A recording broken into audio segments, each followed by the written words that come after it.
Bismillahirrahmanirrahim. Assalamualaikum warahmatullahi wabarakatuh. Perkenalkan, kami dari kelompok 3, jurusan Tadris Biologi 4B yang beranggotakan Siti Khuraisin, Miftahur Rahmah, Ika Julia, Inna Firamadani, Indah Setiawati, dan Vina Yunitasari akan membahas materi tentang sejarah penemuan DNA dan RNA. Oke, yang pertama kita akan membahas tentang sejarah penemuan DNA. Jadi, sejarah DNA yang pertama kali ditemukan pada tahun 1868 oleh Johann Friedrich Miescher yang berhasil mengisolasi protein sel darah putih. Ia juga menemukan suatu molekul yang berbeda dengan protein tersebut.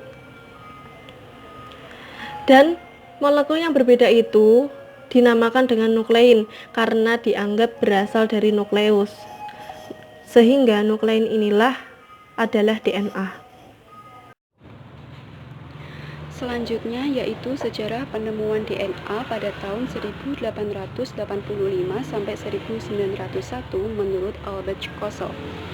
Menurut Albert Kossel, penemuan DNA meneliti sebuah komposisi struktur kimia dari nuklein, di mana nuklein terdiri dari beberapa basa nitrogen. Yang pertama adalah adenin, yang kedua adalah guanin, dan yang ketiga adalah sitosin.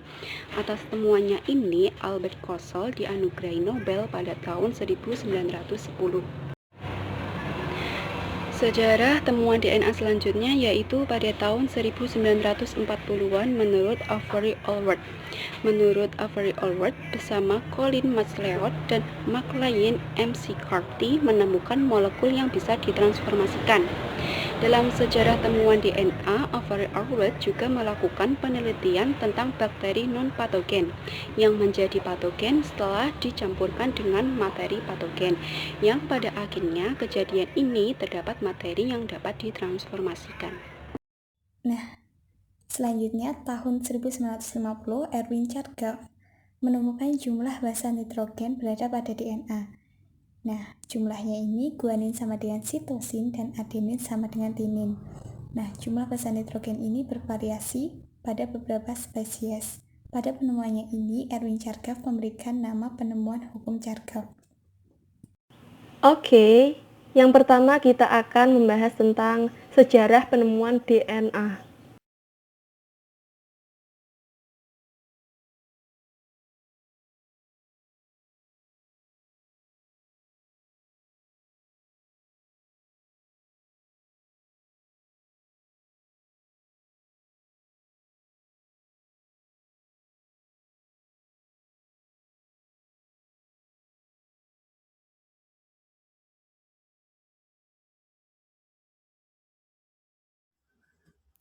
Selanjutnya, pada tahun 1953,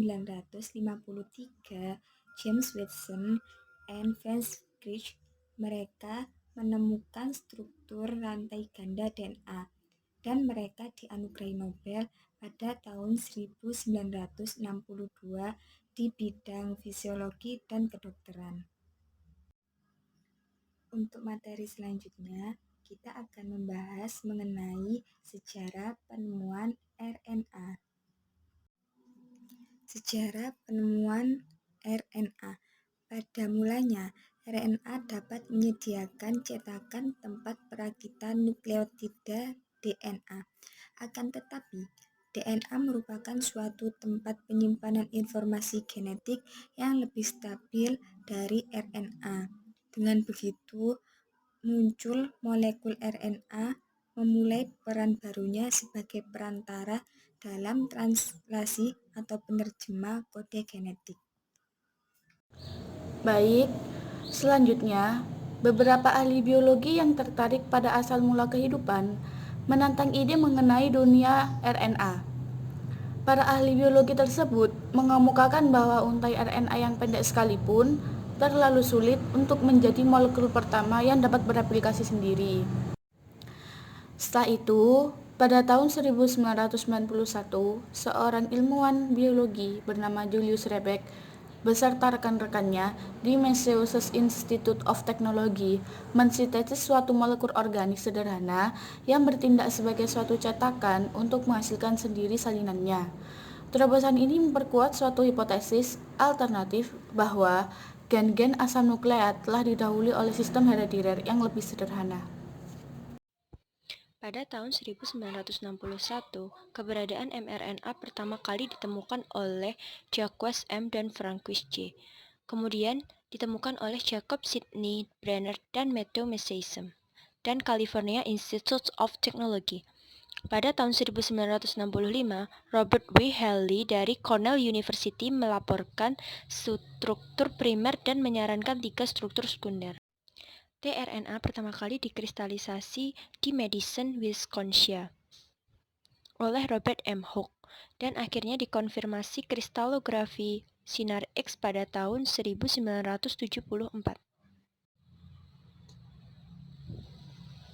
Itulah penjelasan mengenai sejarah penemuan DNA dan RNA yang dapat kami sampaikan. Apabila ada yang kurang jelas, silahkan ditanyakan.